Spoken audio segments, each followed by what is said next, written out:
Hi, I'm Lysa TerKeurst. I'm here today with Jim, our counselor and therapist in our discussion. Jim Kress, he is here in Charlotte, North Carolina, has an amazing practice, and actually he's the counselor I've worked with so much here in Charlotte and really, really appreciate. Then I also have the resident theologian for our conversation today, Director of Theology with Proverbs 31 Ministries, Joel Muddamalle, who I've also worked with, but not in a therapeutic sense, right? Just in studying all of these great principles in the Bible.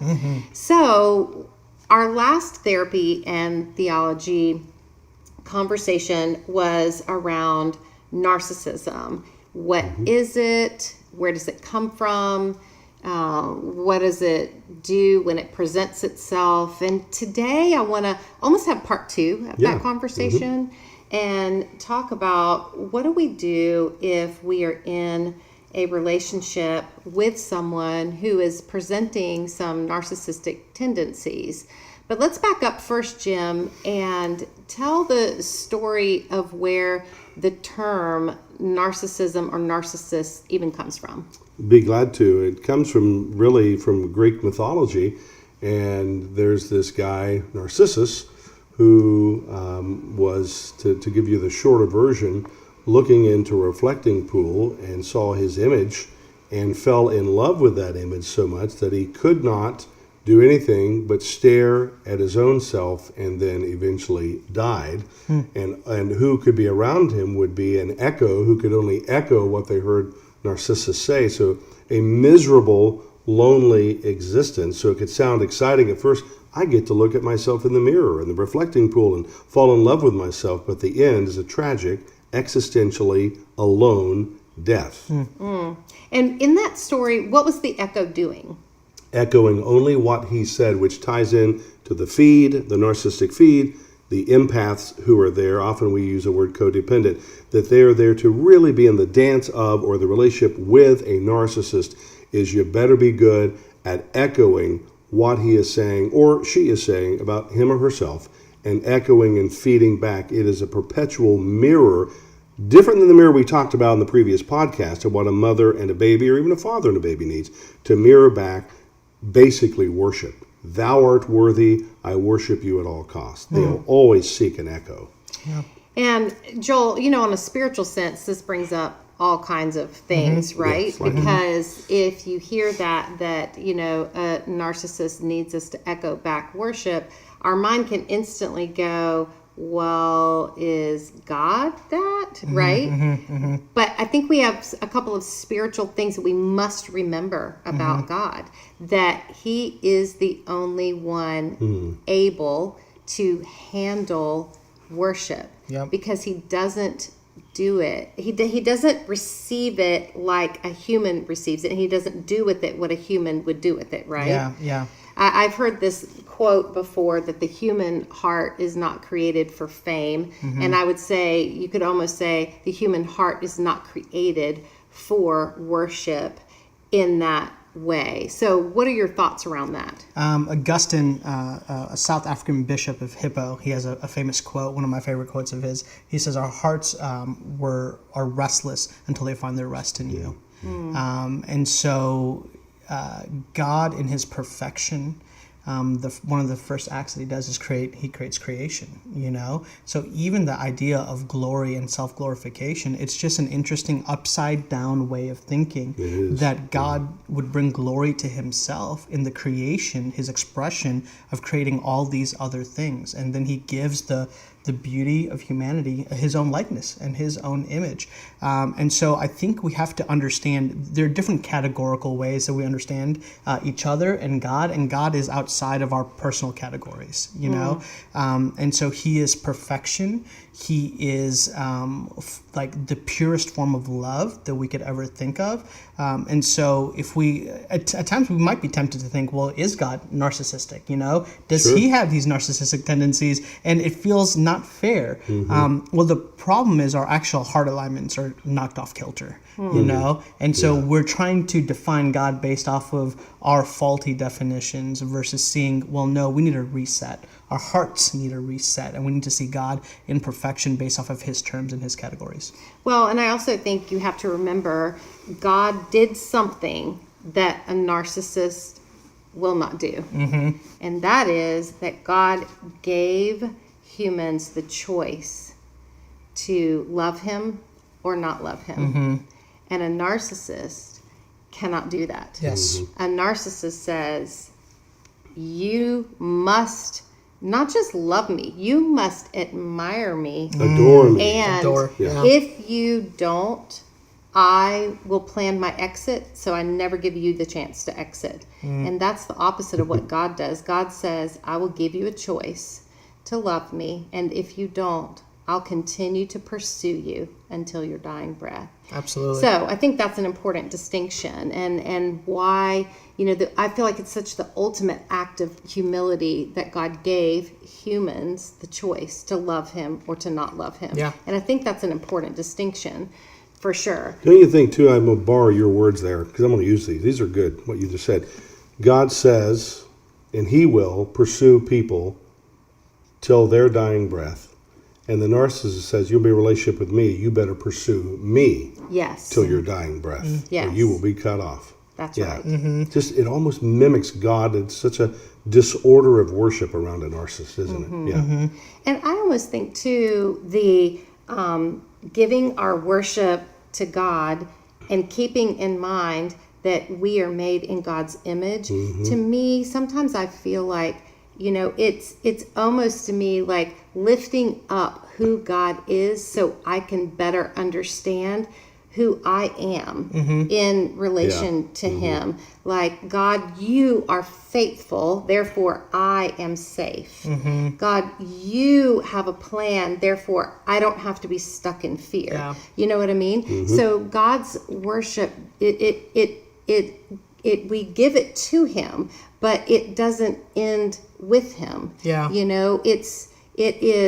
It comes back on us as the reassurance of, because he is there, therefore I am, and even in identity's sake, because God is the one who created me, and he is the one who said, I knit you together in your mother's womb. God, you are the creator, and you create good, and therefore, there is good in me that has been created. Yeah. In fact, while we were working on the trustworthy study, we actually went through the attributes of God, and one of the things that I love to do is to actually go through and say, okay, what are the attributes of God? Well, God is omniscient, which means he's all-knowing. Okay, God, I can trust you because you're all-knowing. I don't have to be all-knowing because you're all-knowing. God is omnipresent, right? So he's everywhere at all times. Well, that is a relief because, God, you're everywhere. I don't need to be everywhere, He's omniscient. He's omnipresent. He's omnipotent. He's all-powerful. God, because you're all-powerful,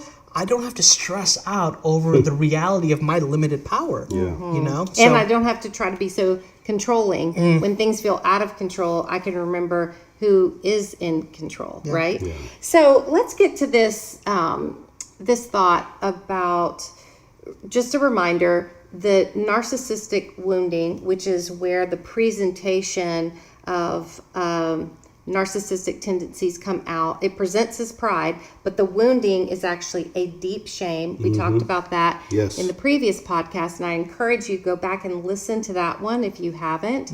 And again, I want to remind everybody, we're not talking about this because we want you to suddenly start diagnosing yourself or diagnosing other people. But I do think it's healthy because in its most base form, at the very end of the spectrum is selfishness, and we all have selfishness because it really is, if you think about the wounding of it, it's this emptiness wound. And to some extent, we can all be like the person that's holding out a cup saying, fill me, right? And so I think this topic is very interesting to talk about. But when that selfishness is taken to a more extreme presentation, you can find yourself in a relationship where someone is making it all about them.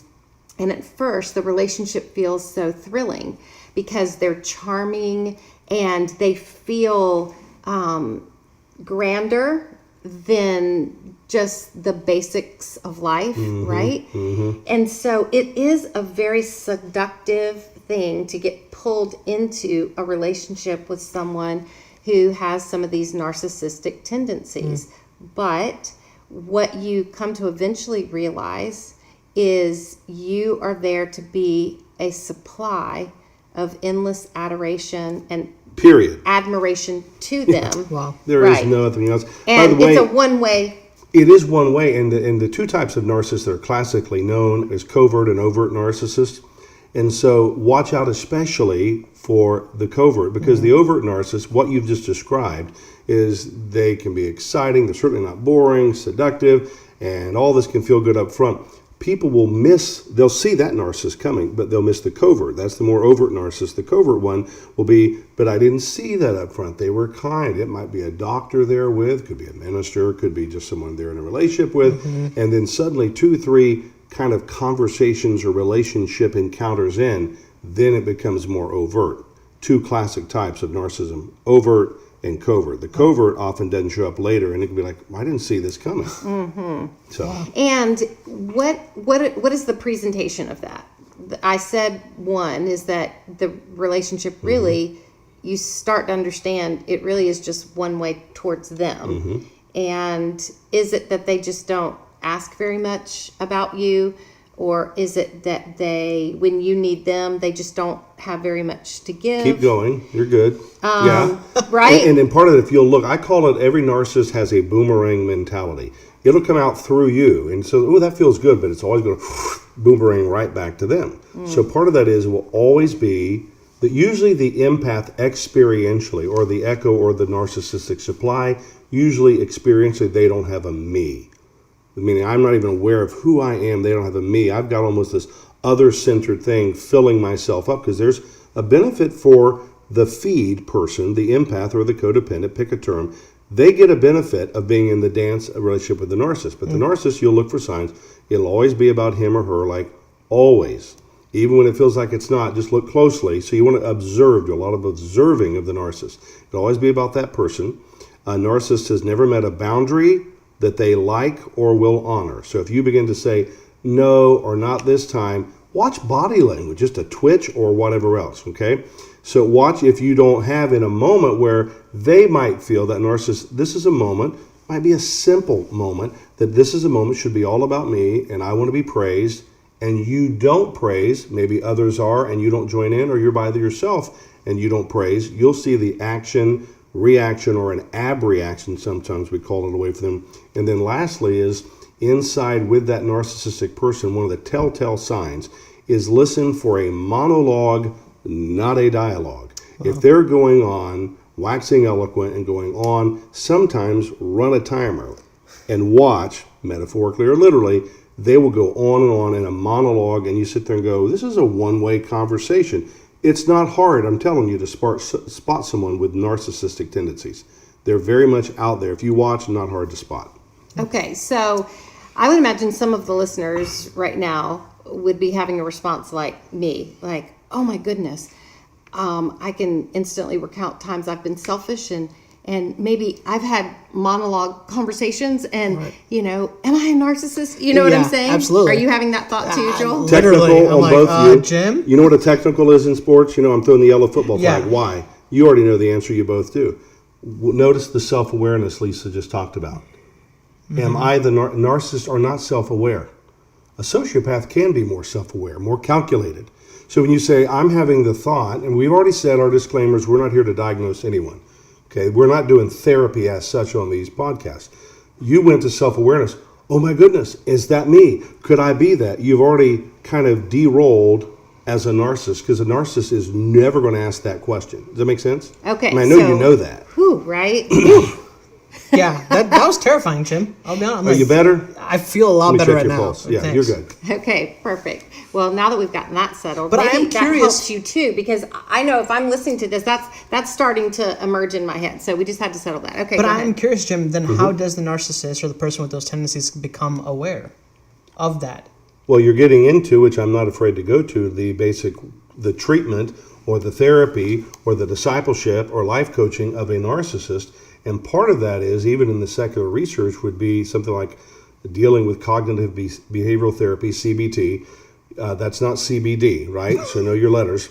But it is to get them to have some level mirroring back to them.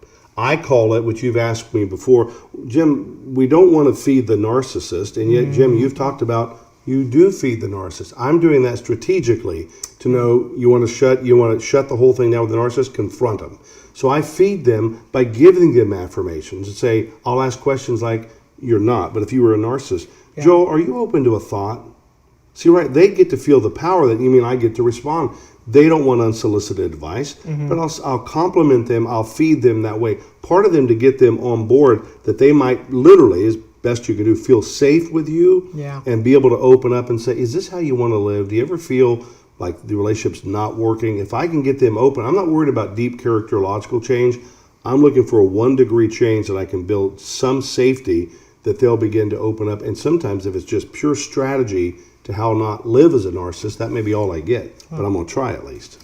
So one thing to remember, and we talked about this on the last show, is when dealing with a person with narcissistic tendencies or even narcissistic personality disorder, which again is a mental illness that must be diagnosed, and actually a much smaller percent of the population would qualify as that. Probably about 1%. Okay, so in a situation where we are dealing with lots of different people, lots of different personalities, I think it's always important to remember that if you start to pick up that someone has an absolute lack of empathy toward you, Big sign. that's a big sign. And I think if it is apparent that they are always going to push you away before you would ever have the opportunity to reject them, that's another big sign. And so let's talk about the work environment. Maybe somebody's in a work environment and they're like, wow, I think I'm in this kind of a situation. Here's some of the thoughts that you may have if you are working with a narcissist. Am I crazy? Am I crazy? Because at first we talked about how seductive it is to get pulled into a situation with a narcissist. That's right. But living there long term, it will start to make you feel crazy. Why is that, Jim? Because it is quite simply crazy. Narcissists will treat people, this is a classic calling card of a narcissist, they'll treat people as an object, not as a person. So we're not wired to be objectified relationally or in any other way. So inside, you're there, and relationships are built on some level of interaction. Well, it's a one-sided relationship with a narcissist. So it is crazy that if you try to be kind and affirm and you get some brownie points thrown your way, or they affirm you, because again, the echo or the supply gets we get a little reward there. We got to be honest about that. In the end, we'll realize there is a hole in the narcissist bucket. He or she will never be filled up, and I certainly can't praise him enough, and it will always boomerang to be about this person. So I feel like we've gotten some dialogue, we really got some interchange. We don't. It's a monologue and a one-way street. I thought it was a bit of a two-way street here. Did feel like that for a while. Be aware, it will never be a two-way street. So it's crazy making, but I thought I had something here. You did, but it wasn't what you thought. And also, in some of the books that I've read, part of the reason you start to feel so crazy is because you start to feel like you are the problem. They want you to be the problem at some level. Yeah. And at times that pushing away, if they sense that you're going to question them, or if you one up an idea, like I'm thinking in terms of a business meeting. No, that's a no-no. They have to do everything they can to absolutely shut you down. So they would think nothing of berating you publicly in a meeting where you walk out and feel absolutely cut down to zero. And suddenly they've positioned themselves in the meeting as the one who knows how to rescue everyone else from your bad advice. And the scary part is, all the research on narcissism, usually that narcissistic person is unaware that they're doing it in the moment. If you think it's all calculated, you don't understand narcissism. So it's often a sociopath more calculated. A narcissist is not aware in the moment that they're doing these things. So whether it's like their conscience seared us with a hot iron or something else, that's the scary part. It just enhances the fear of it. They're not aware they're doing it. Don't steal the glory of the narcissist, or in the metaphor of the Wizard of Oz, sometimes you're not trying to do it, but you're Toto. You just pull back the curtain to see, and what's the words? Out of the narcissist's mouth.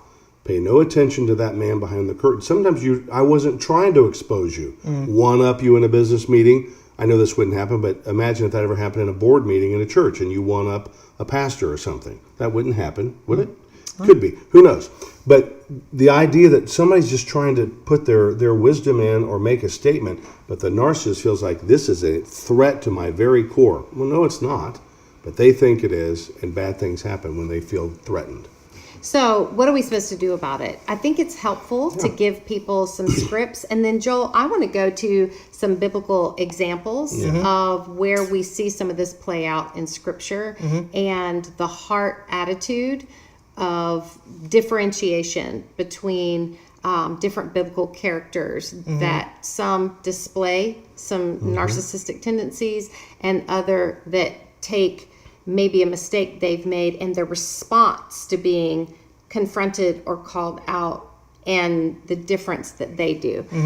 But I've read two interesting books, Jim, and you recommended both of these. One, it's interesting you just mentioned Wizard of Oz, because there's one book title called The Wizard of Oz and Other Narcissists, right? And these aren't Christian books, but they are very, very helpful counseling books. The other is a book called The Object of My Affection is In My Reflection. Raquel Lerner's book. Wow. And in that book, she gave some great scripts. So let me just read this really quickly. When you insult me, so this is like we were in that business meeting that we just talked about. So let's say, Jim, we're just going to let you play the role of the narcissist, not that you are at all. Okay, so you've now attacked me, and now I know I've got to address this with you, but I do not want to have a conversation where I'm tapping into your shame, because remember, that's at the root of the narcissist. Right. So I've got to figure out, how do I confront without being confrontational? And I also have to remember what you said. You need to feed the narcissist, and it isn't that you are playing his game. Right. It's that you know how to best help him hear, right? Outsmart the narcissist a little bit, Okay, so here's some examples. Jim, when you insulted me during our meeting, it made me feel very blindsided. I want to learn from you, because I've already shut down as a narcissist, so you know. Okay, but does this help? I want to learn from you. Well, you started with, when you insulted me, I'm gone. Okay. As a narcissist, I've left. All right, so then I need to start off with, Jim. When you said blah, blah, blah, are you open to let me tell you what I felt?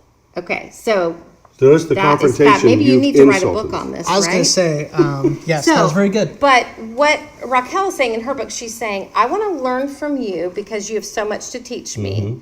My request is that you stop calling me names so that I can really listen without becoming distracted. If this happens at future meetings, I will have to leave the room temporarily, but be assured I will return. So that's what Raquel said. So I don't know. And I'm not fighting with Raquel Lerner. I've met her. I like her. She's great. I think for me, that implies a little bit further down the road versus the first time when you insulted me. But after a while, I want all the clients I work with, people I work with, to get their boundaries clear and say, look, I'm calling it what it is. This is about fourth rodeo with this. Okay. When you insulted me there, I'm claiming my truth. I'm not feeding you anymore, blah, blah, blah. And then it's about, I'm going to have my boundaries on my side, and I don't want to pull the narcissistic thing. They all want a boomerang to come back to them, the narcissist. I don't want to be like that. I'm going to shoot what I call shoot straight like an arrow versus a boomerang. My arrow is I'm going to speak my truth, Ephesians 4:15, in love. And I'll say, when you insulted me, when you said this, I felt and put up a boundary. I think that for me would be down the road initially with a person. If you don't know the person, or you've never spoken your truth, then I think that's just going to be game on and going to fight. And secondly, I think she's implying there, I would make sure that I don't do that in the public square. Exactly. Yeah. Raise my hand. Yes. So we have a friend, Lisa, who often in our theology study days will raise her hand and say, Yes. I just want to represent for the average Yeah. person. I And know I who feel that like I'm is. having a role reversal in this Perfect. moment. So Good I just for wanna- you. So I'm going to raise my hand and ask for the average person. What y'all are just describing feels like so much effort. Like even thinking through the nuances of how to present this question and where the person is, what would you say for the person like me who just feels like it's not worth it? This seems too hard. I would start. Can I speak to that first? Yeah. I would take your own wisdom and ponder that very question. Is it worth it? I don't have to show up to every drama I'm invited to. And to say, I want to ponder, is it worth it for me to engage in this person? Once I go down 3 quick points, if I can, real quick, tying into that. Educate yourself. The internet is filled with more than you could do in a million years to read and go, I'll know the signs, symptoms. 2 types of narcissists. Some people say there's 6 types. Educate yourself about that. So get really aware of what to look for signs and symptoms. Be simply an observer of the person. All of us have that wisdom. May I come from James? The person who lacks faith, or if you lack wisdom, ask God, God, give me wisdom with this person. I want to be discerning. And then just simply be an observer. I see that. And don't doubt yourself. This is going on. Notice, I feel unsafe here. Different than you're unsafe. I'm not feeling safe here. Said it earlier in the podcast. Have community. Call a friend and say, look, this is what's going on. I'm not gossiping. This is what was said or done. I feel unsafe. I feel gaslighted by this person. And I tell the person says, look, I know you. I would feel the same thing. So you can be an observer and then, of course, in a healthy way, stop feeding the narcissist. At that point, knowing, because there is a payoff. When you deal with corporate America, and I really believe in churches as well at times, in corporate America, I'll say I've had people in my office myriad of times saying, if I draw healthy boundaries with a narcissistic boss, even with HR and all that involved, I'll probably be fired, blacklisted, cut off something. So I have to be aware, is it worth it? Some people have had to leave a job saying, I'm not fighting that fight anymore. And, I think what you're saying too, Joel, is I can't remember this big long script. So let me give you just some simple statements. Okay. That, again, I'm pulling straight from Raquel's book. Yeah. That's a very interesting opinion. You see, what you need to do is you need to, in the moment, be able to get away from whoever is in the situation. So if it's the narcissist attacking you, then your job, you're going to have to get away and regulate. And as a narcissist, I wanted to lean in when you said it. I thought, you Yes. said that. And that's Jim's version of you fed the narcissist in a good way there. That's an interesting opinion, not you, dummy. But that's really an that is interesting. an interesting I found myself opinion. leaning in. That is an interesting opinion. Wow. I need to think about that for a few minutes. Yeah. I'll get back to you on that. Yeah. Or here's another one. She said, I really want to think about what you're saying. Okay, so that's I love good. that. Yeah. And then another one is, why is this so important to you? I'd love to know more. Listen to Okay. the nuance of the language.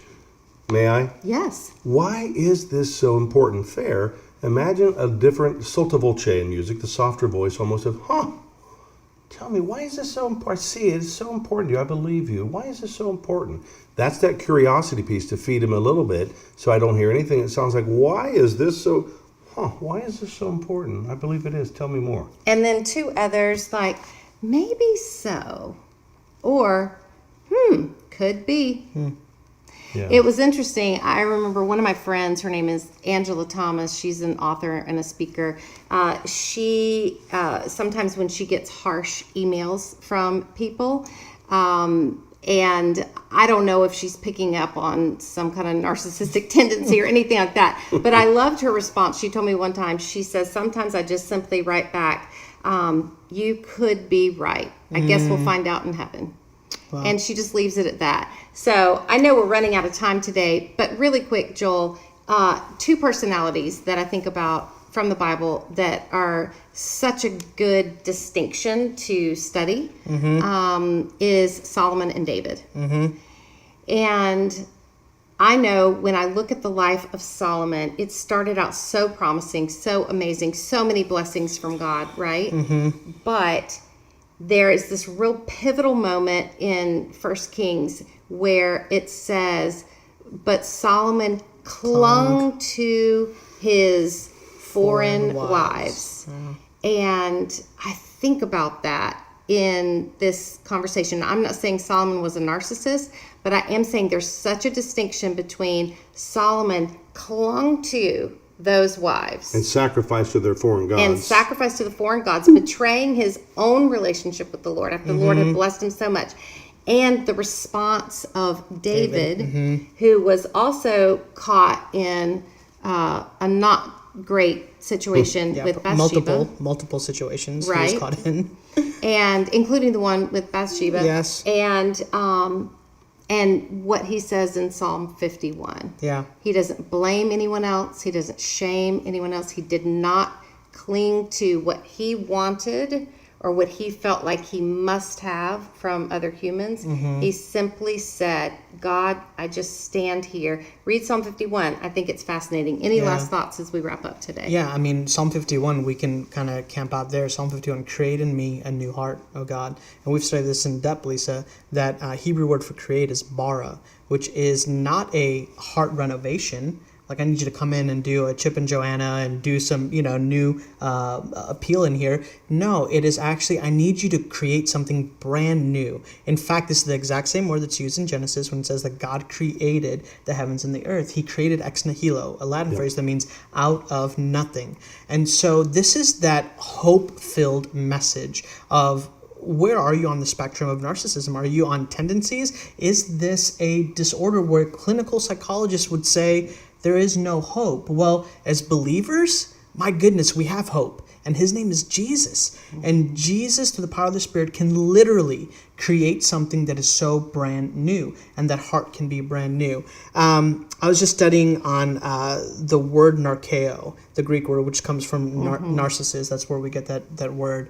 It means to grow numb by applying pressure. Like narcotic. Like narcotic. Very much. And it was really interesting, the tense of the word, to grow numb. It's not an instant numbness. It's over a period of time. As I'm hearing the both of you talk, I'm thinking, my goodness, there is opportunity time and time again for healing, for restoration, for renewal. But I thought it was interesting about the pressure, that it's by applying pressure. What is that pressure? And I thought about sometimes when you sit on your foot, and if you sit on your foot for too long, it gets numb. And you don't, like, all of a sudden, then you try to stand up, and it's just this weird feeling. Yeah. Well, what happened? Your blood circulation actually got cut off from your foot. So over a period of time, the source, the heart that pumps blood, was not able to get to that extremity, to that foot. And I just began to think, oh my goodness, I think what's happening over a period of time for the person struggling with narcissism is that they are cutting themselves off from the source of life. Amen. And that person is Jesus. And so what we have to do is point them back, orient our hearts and their hearts back to the source of living water. Can I join you on Psalm 51? You Yes. both know it. How does the passage start? Narcissists won't say that typically. Goes vertical. Have mercy on me, O God. That's how that passage starts. He starts off with, be merciful to me. That humility. And I'll work with, hopefully a narcissist can learn some behavior. I'll say, would you try? Do you feel like, are you willing to repent or own that? And say, yeah, maybe back here I am. Have mercy on me, O God. Vertical humility. Love it. Yeah. So the last thing I'll say as we wrap up today is maybe you've been listening and you've been thinking about a significant relationship in your life, and you're now concerned that maybe I don't have the theological training to be able to properly navigate this. I don't want to think that this person in my life is a narcissist, but I don't know what to do about that. That's why I want to encourage you, definitely, like Jim said, get educated. There are some fantastic books. We recommended 2 here on the podcast, but also find a trusted Christian counselor to help you navigate that relationship, because it is going to be hard for you to navigate it on your own. And be honest with yourself. Yes. You know, I think for me, sometimes having a more positive bent in life, I always want to believe the best, and I think that's a really good quality until it isn't. And so sometimes it's really hard for me to believe that what I'm experiencing is as damaging as it is. And so here's what I want to say to you. It really isn't about diagnosing that person you're in a relationship with as a narcissist. That's not what we're trying to do. But if you are in a relationship that is abusive, that is one way, that is taking the best of who you are and beating it down. I don't mean physically so much, I mean emotionally. If you walk away from that person and you think less of yourself every single time, it really doesn't matter if they are a narcissist or not. You need to get help. So, who you get help from? A trusted friend, someone trusted at your church, a counselor.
Maybe even a sister or brother, but you need to find someone that you trust, and you need to be honest about what you're experiencing and tell them you need help.